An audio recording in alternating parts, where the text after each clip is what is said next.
him on the Conservative Party's social media and YouTube accounts. Political analyst Michael Geoghegan joins me now to talk more about the future of the party. Michael, great to see you. Thanks for having me. Let's talk about who's in the running here. We know a couple of names of, being named put out there as front runners, Erin O'Toole, Peter MacKay, but I want to get your sense on who the four players right now that we have in the running here and who you think really could take this. Well, certainly Peter MacKay. He's the last leader of the Progressive Conservative Party. He was instrumental in terms of forming the reconstituted Conservative Party of Canada. He has a lot of profile, a lot of experience federally, but certainly Erin O'Toole has been leading both in terms of fundraising and in terms of support from caucus. Peter MacKay, last numbers I saw, had raised about $1.16 million. Erin O'Toole had raised $1.24 million. But the interesting thing is Leslyn Lewis, she's raised about $1 million as well. So it's going to be very interesting to see how that breaks out, because if those dollars translate votes, I think she's received the largest number of individual donations. Yeah. If that breaks out into votes, this could be a three-way race for the top spot. Yeah, and she's really, as you say there, pushed forward, sort of come out of the woodwork, if you will, and made her presence known. Absolutely, and along with Derek Sloan, who was the fourth candidate in the race, both Leslyn Lewis and Derek Sloan have received a lot of backing from, for lack of a better term, the social conservative wing of the Conservative Party and grassroots. So I think that's reflected in some of her donations that's occurred. Let's talk about the outgoing leader, Andrew Scheer.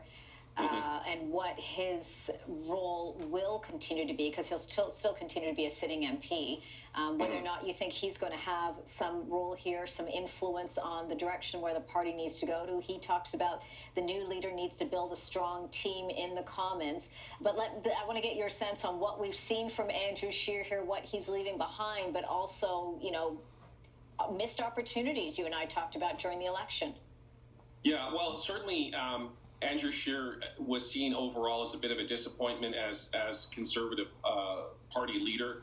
And as such, I think what his future for him is, he's certainly hoping to be a cabinet minister in a future Conservative government. And I think he's signaling that he is going to stick around. And I think that would be, a very legitimate role for him to have. I mean, I have the example of Joe Clark, who not only was a former leader of what was back in the day the Progressive Conservatives, brief time period was Prime Minister, but then went to serve for many years in the Brian Mulroney government in very senior cabinet positions. So I'm thinking that Mr. Scheer is thinking about a career that's somewhat similar to that, where he will stay in the House of Commons in a cabinet position. Before I let you go, what do you think the Conservative Party needs to do to revamp itself? A lot of questions were asked. This was an election they could have won. They didn't. They did get more seats than were anticipated. But if we were looking down the road to another potential election, possibly not anytime soon with a pandemic, but what would they need to do to revamp the party, to get the support they need to get themselves back leading the country?